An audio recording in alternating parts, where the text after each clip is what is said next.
Get some things out the way. First of all, if you like beauty, lifestyle, and mental health, mental wellness videos, this channel might be for you. Come stick around, like, comment, subscribe to check out more content. That being out of the way, let's talk about Malcolm and Marie. Or really, this should probably be called Marie and that nigga Malcolm. Because he was doing a whole lot for a whole little.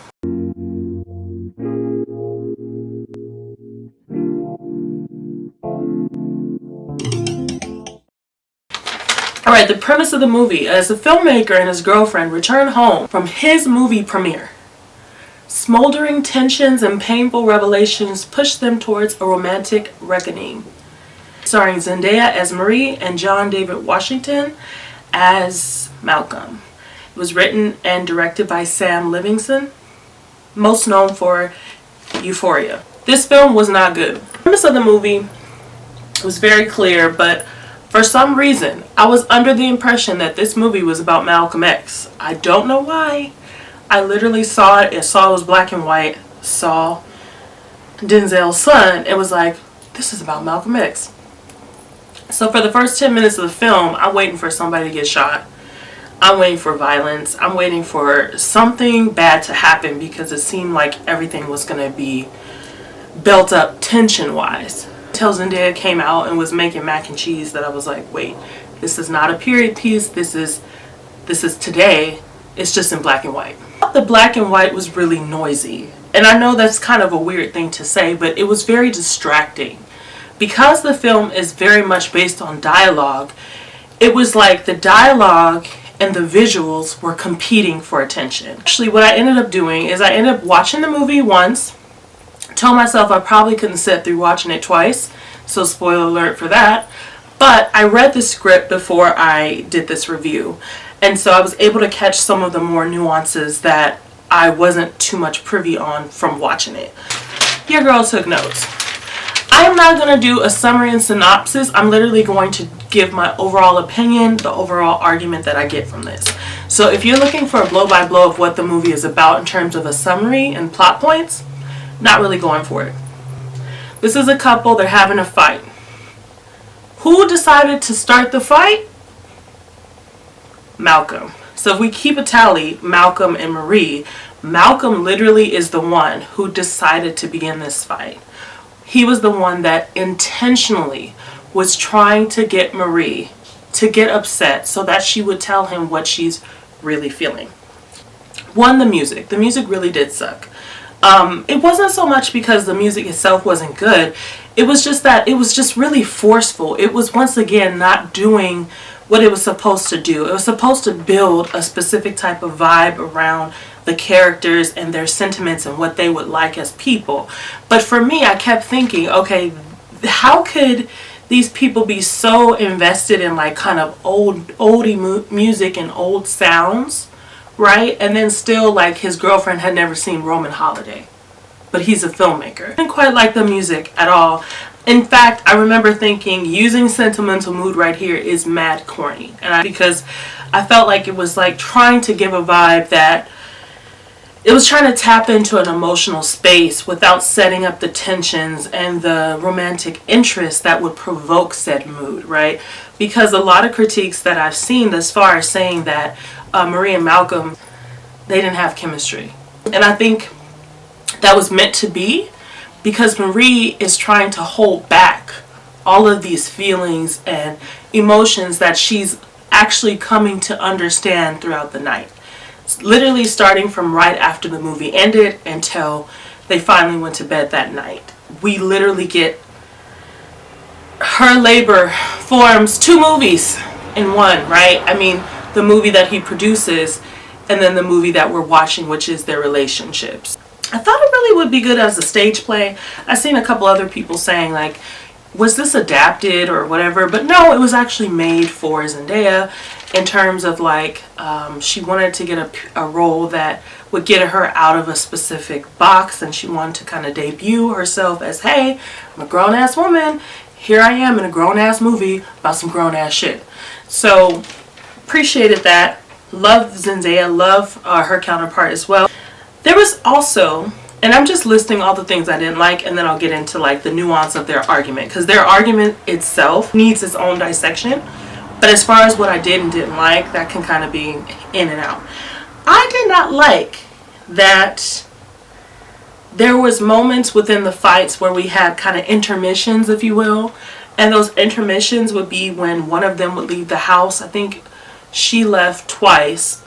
But leaving the house, to me, it was like distracting, because it almost felt like that law of film where it's like, okay, if you show a gun, it has to go off by the end of the movie. Like you have to shoot the gun. I felt like them leaving and coming back was kind of messing with that fundamental principle there, because even though they left, if we could see them, like when they left, what they were doing, and we as the audience know that they were coming back, it would have a different perception than if it was just the two characters that were unsure if the other was going to come back.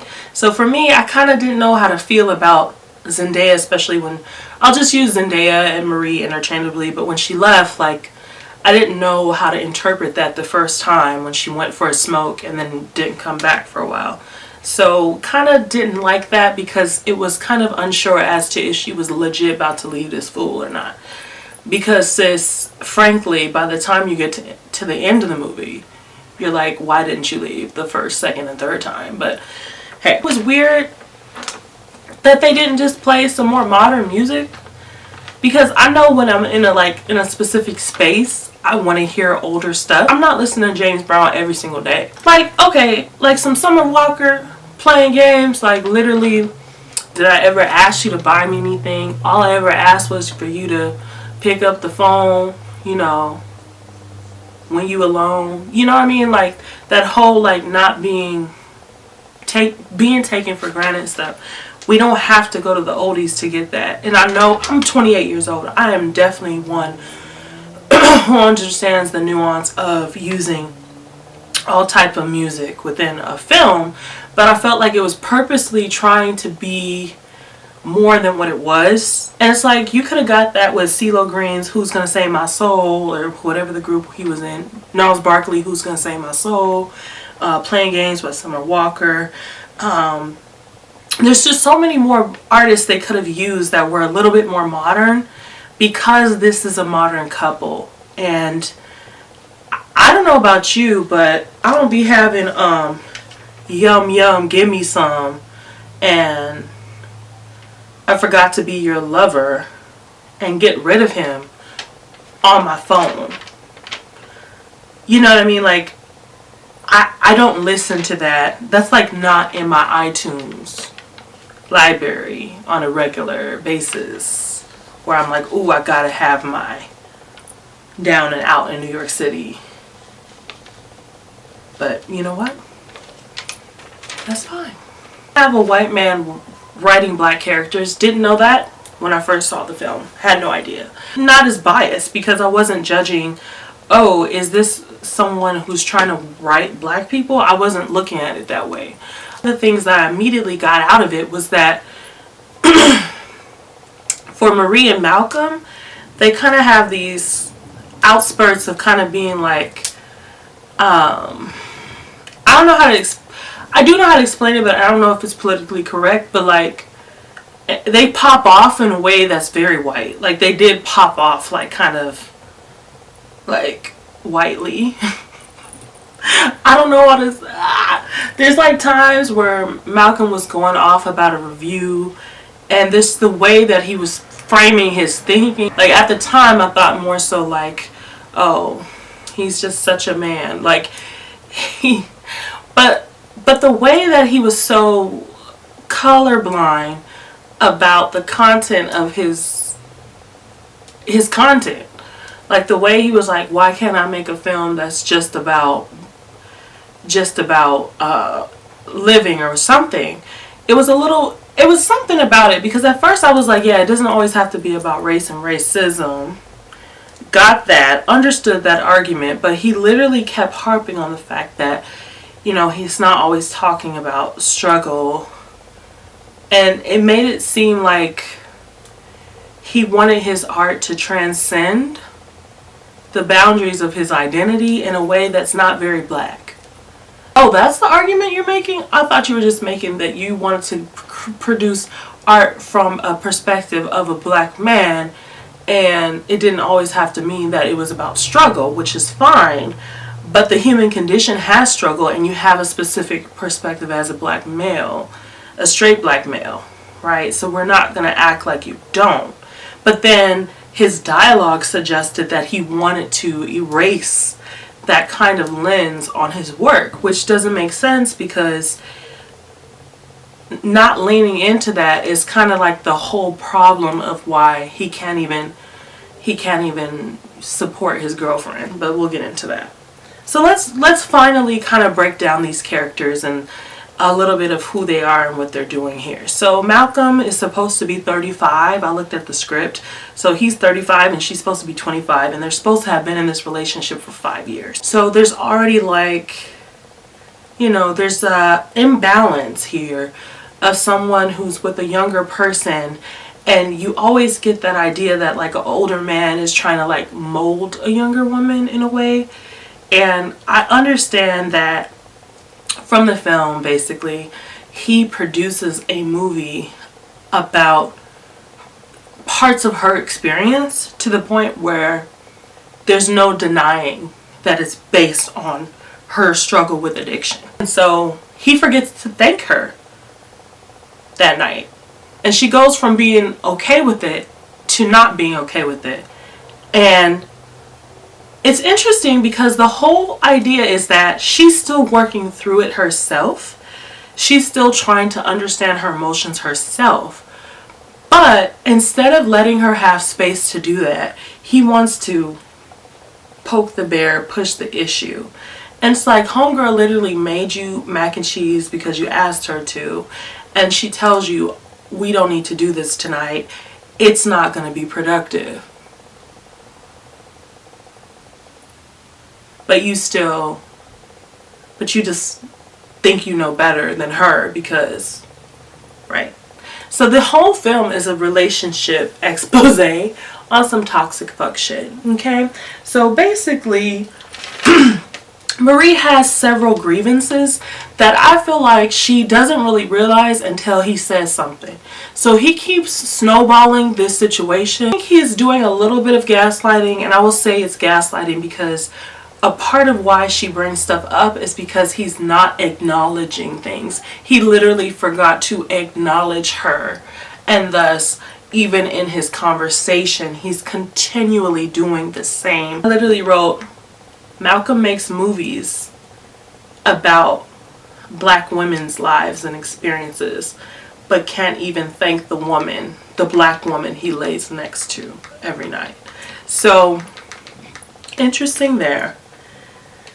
Malcolm's perspective is the one that you first take when you're watching the film, because you have someone who's obviously happy and then someone who's not, and you're like, okay, this person has just had the best night of his life, why are you being salty?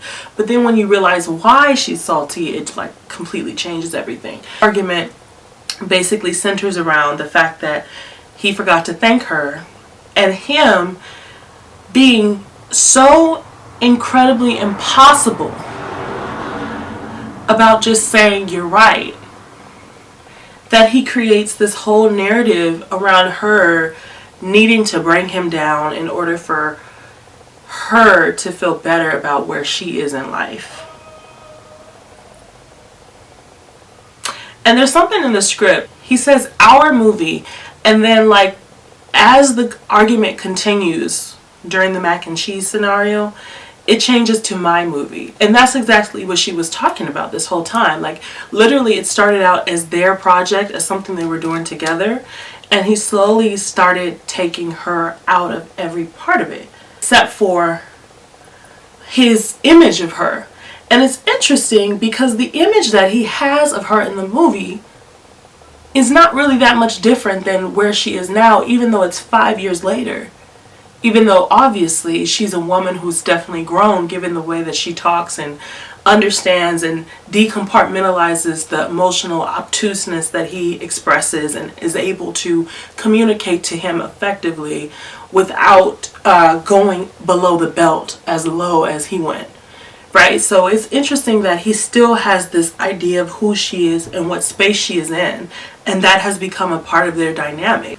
I didn't know Malcolm was a narcissist until she said it, and it was really interesting because I was like, wow, like maybe I have dealt with more narcissists than I even really knew. Anyway, this ain't about me. Okay, so so that first argument, when she finally is like, this is not about me feeling some type of way about other people in the room or the actress who played quote unquote me, but it's the name of the character is Imani. It's not about that. It's not about the comments. It's not about any of that. It's literally the fact that you forgot to thank me. And he just won't let it be what it is. He keeps having to disprove the fact that she is just mad about the fact that he royally fucked up. So then instead of attacking her character of like, you just want to bring me down, he kind of goes a different direction. And this is after she leaves the house. Now this is the part that kind of I was hinting on that I didn't like about leaving the house. Because when she left the house, I'm like, oh, baby girl's gone. Because she had a right to leave if she wanted to leave. But she didn't leave. She went to the backyard to pee. And then she comes back and says the novelty of having a house with a backyard hasn't worn off yet. And to me, that sounded very white. Like, who is going to pee in the backyard of a Malibu, obviously, multi-million-dollar home? Like, who, or maybe not multi-million, but it's in Malibu. Like, it's a nice house. Why is she squatting and peeing in the backyard? That's not very black. That didn't feel very black. And I know that's weird to be like, oh, that's white, that's black. But in kitchen table talk, to me, that felt very much like WPS. A little WPS. Okay? So she comes back. And then her leaving him and like calling her name and stuff, like you could tell like he really is attached to her. Like he needs her. And I think that just reinforces the ideas that she has about the fact that you need me, yet you really try to act like you don't. Like you need me. And I think that's what spawned the next argument. I should have actually wrote down all the arguments, but I'm just go off the top of my head. Because honestly, the whole thing about the movie is that it's not really that deep. And if anything, the last 15 minutes of the movie is the heart of the movie. Like, do we need to go through all of these different moments in their fight to understand their dynamic? No. Because at the end of the movie, they don't even break up. Literally, they go to bed, they wake up, she's outside, he calls her name looking for her, and then he goes and stands next to her. So there's no definitive answer as to what their next move is. Right? She also has some really interesting things to say about his ego, and for him to kind of stay more humble and not to just surround himself with people that are yes people. Things that a lot of creatives need to remember. And like, you know, he's just not really in a space to hear all that. He's not wanting to hear that. And then there's this whole section that I rather just skip. Like, I literally was so close to fast forwarding the movie. This whole diatribe that he goes on about this review that he gets, when it was a positive review. And even before he gets the review, when Marie's like, your wallet was in your room, right? Like, literally trying to help him find it. And he asks him, like, where was your wallet? And he's like, it doesn't matter. Okay, once again, denying the fact that he's literally dependent on her. But anyway, in the script, it's completely different. But, you know, things change as it's being produced and written and stuff. So that was an interesting change. Another change that I thought was kind of weird was that in the script, once she takes her bath, and we have to talk about that bath scene, but once she takes her bath, she comes out in a kimono in the script, which would mean it would give us totally different vibe than this white t-shirt and high white panties situation. It felt kind of male gazy, a little kind of pornographic, a little bit too much, given that you know, like it just wasn't the right, to me. To me, it was very ironic that one of the critiques that Marie has of his film is kind of the egregious nature of the attack that happens to the character Imani in the film. But here we have like a whole scene with her sitting with her nipples erect when we're supposed to be, it kind of just felt too overtly sexualized versus it could have had a different, it's not the fact that they were present, like even right now my boobs are here, right? But it's like the way that they were present was very kind of male gazy. Another part that was a little male gazy was when they're sitting on the couch, he goes on his tirade, she kicks him off the couch, or he falls off, and she kind of pushes him off after his diatribe. And then she kind of goes onto the couch and she's like laying full frontal, you know, and laying. And it's really beautiful, but it's also like, I don't know, I just felt like it was kind of male gazy. It was trying to give like a classic Hollywood beauty vibe that was kind of the whole thing we were trying to get away from the film. I don't know, it just kind of felt like it was playing with all these different tropes and what makes a good movie, but it wasn't like successful, you know, like it's already black and white. And then we're trying not to objectify women, but we're also like, it just was like, what are you doing here? What are we doing? What are we doing? So, didn't really like that either. But anywho, so the bathtub scene. The thing that he remembers is that the movie or his work, if he doesn't stay grounded, is going to be mediocre. And that, instead of thinking about all the other things she said about how he treats the people he loves and all that, he focuses on his work, because once again, it's about what he does and how he looks versus how he treats the people he loves. But we're building up to the narcissism. We're building up to the label of narcissist. So we're kind of seeing what makes Malcolm tick and what makes him who he is. So Marie in the tub, you know, and he tells her that she likes to be in pain, and who would she be without him, and she doesn't have an identity, and she's someone who just likes pain, and like all of these things that someone who, if they weren't mentally stable, would have probably crushed them. Someone who struggles with depression, myself, like the thing about when somebody you love like will go there to that level on you, it's like, it's not surprising. Well, for one, it's not surprising because you have broken down yourself worse than anyone else can. So that's why that smile and her sitting there was so relatable to me, because I was like, you think, you being Malcolm, you think you telling me about me is actually going to do something? You think you can say something worse than I've said to myself? You know, and then when you're working on your mental health, knowing that shit's not true, it's not going to affect you. But what did affect her was the fact that he went as low to literally prove to her and himself that the movie wasn't based on solely her. And once again, she never claimed that the movie was all about her. She claimed that the character was based on her suffering and her addiction when she was 20. That's all she said. But for him and his ego, it was so important for him to knock her back down to size that he literally had to go through his ex-flings and his ex-relationships and what elements of these different women formed Imani in a way that, as she says later in bed to him, I'll never be able to get that shit out of my mind. So that's kind of like the mental warfare happening there. Broke her down to the bare minimum of like, you're just a piece of all these different women that have influenced my life.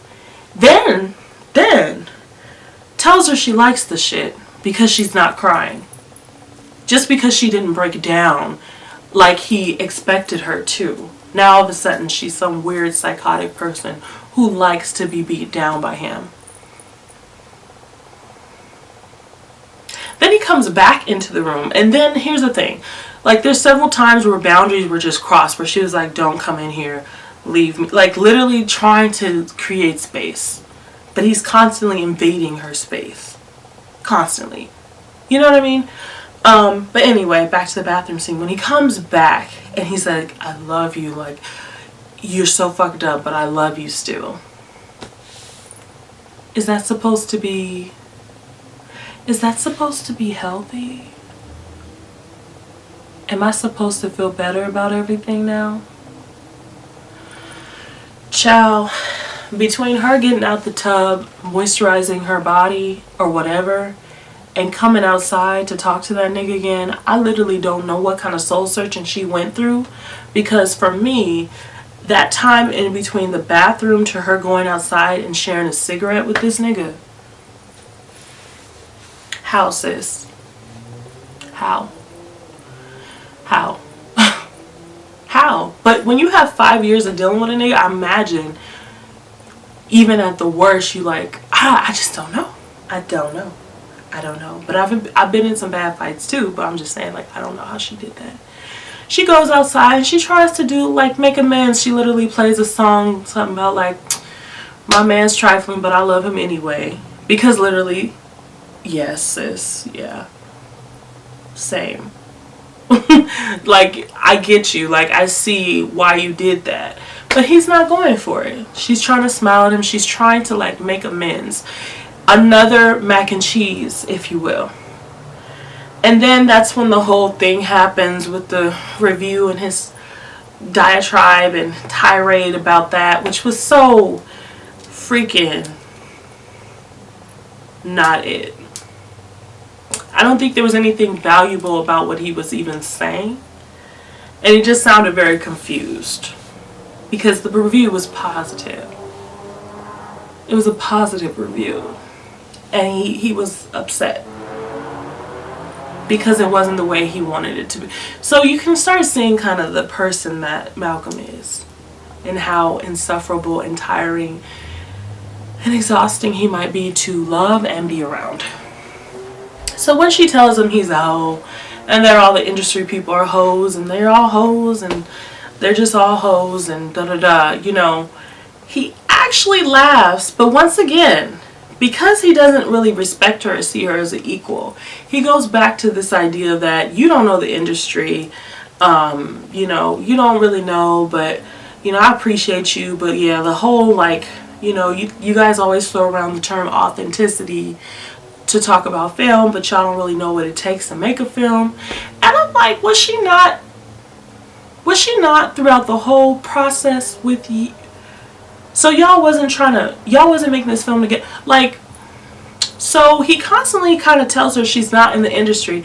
And what's interesting is you finally recognize and realize that she wanted to be the star of that movie. She literally was a budding actress who, because he didn't want her to be in the film, she didn't take a stand. Like, it's so interesting because there's a little underlying thing here about the difference between the star of the movie, the Taylor girl, and Marie.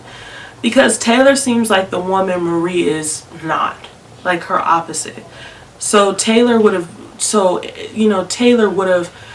demanded to be in the film and demanded to, you know, like have more space and audition and stuff. Whereas Marie realized that he didn't want her to star in his film, and instead took a back seat. And now that she's thinking about it, she regrets it, right? Because once again, these are all things that she says she didn't want to talk about or think about. But it's interesting because, like, as soon as she starts to realize that the review that the white girl did in the LA Times actually had a little bit of credence on one point about female perspective, she thought, well, maybe his decision to not have me, even though he never directly said it, maybe it would have been the right decision. Maybe it wasn't the best decision. So for Marie, it's like she starts having revelations, but it's just throughout the course of their night. It's not like she had all of these things stacked up and was like, this is what's wrong with you, this is this. Like, she literally starts seeing it and it's like revealed to her each time. So they're about to get intimate because he's finally reached a peak where he feels like she's gotten out the true reason why she's upset, even though she's already told him why she was upset. And they're like gonna get intimate, and he's like, don't change, I'm gonna go to the bathroom. He literally tells her like, you know, I'm gonna be right back. They're gonna have sex, I'll be right back, don't do nothing. But while she's laying on the floor, I think that realization kicked in, and she goes back and she asked him, you know, why didn't you want me to be the lead in the film?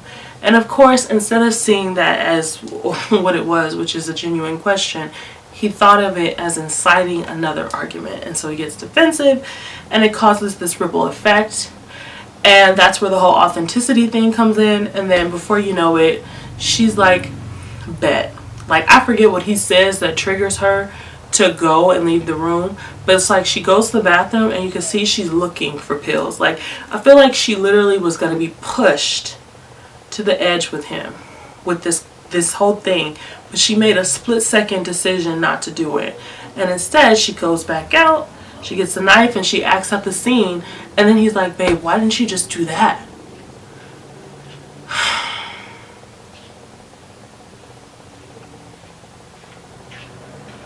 The final scene that I want to talk about is in the bedroom. I don't want to talk about the next day and all that shit. I don't want to talk about after she finally tells him what he should be thankful for. I want to talk about when she tells him who he is to his face, and why everything that he said that night was some bullshit. And the way she took him through it, and the way she helped him understand why him not being jealous made her feel, and what it really meant, you know, like really basically breaking down how he was a narcissist. And I think I took a screenshot because it was so beautifully written and so beautifully executed by Zendaya. Honestly, more so than just reading it, it was the emotion behind it. And then also like the idea that he can't be checked. Like, she's always, if she's always gonna be a wounded bird to him, he's gotta let her go and fly. She's gotta fly away, because the dynamics of the relationship is built on her having lack and him feeling her lack. And he never really addresses his lack. And this was the lack that he had. The lack of accountability, acknowledgement, love, reciprocity, care, consideration. Like, so yeah, the movie just really made me think, wow, niggas ain't shit. And I didn't need another movie to like make me feel that way about men, and black men specifically. I didn't need another movie that wasn't like positive, especially when we are literally going through like a whole moment right now where black women are just really, especially on media, not being cared for and not being protected and not being, we don't feel good right now. We want to feel good right now. So for me, the film, it was just like a 2-hour reminder that we deserve more from our relationships and our partners, and that we bring way more than what we are sometimes given. And so for me, it was just a reminder of that. And I don't know if that was entertaining for me. Like, I don't know if I needed to watch that. I also feel like maybe I would have enjoyed it more if the characters weren't black. Like, sometimes I just think, well, why did they have to be black? There's some stuff that I just watch, I'm like, it's okay to just have white people in this. Like one of them being something I'm really enjoying right now, which is Firefly Lane. And it's kind of cringy when they actually try to portray blackness within the midst of their lives, because it just kind of, you know what I mean? Like, sometimes we just don't need to diversify things because it's just doesn't feel right. Like, if Marie and Malcolm were white or just non-black, I don't know, you know? So that was the movie. Definitely would not recommend watching it more than once. I say watch it for the novelty. Do not expect to feel good. Do not expect to see chemistry and romance. You are literally going to be watching this for the psychological breakdown of a relationship, and you know, if you relate, that's how you look and it's toxic and you should probably leave, and it's just simple as that. Like, So fad or fab? I would say it's a fad. I would say that we need to get out of the tropes of struggle love and love that doesn't serve us being black women. And I would say that, you know, around Valentine's Day, I would just like to have a rom-com where somebody desires us despite the odds and treats us right. It'd be nice to have a Lifetime movie that did that for black women. I don't need to be reminded that men suck around Valentine's Day. But thank you so much, Netflix. Anywho, so like I was saying before, if you like my content, please consider like, commenting, and subscribing. And then, as always, gems, remember to stay beautiful and shine bright. And I will see you next time. Bye, guys.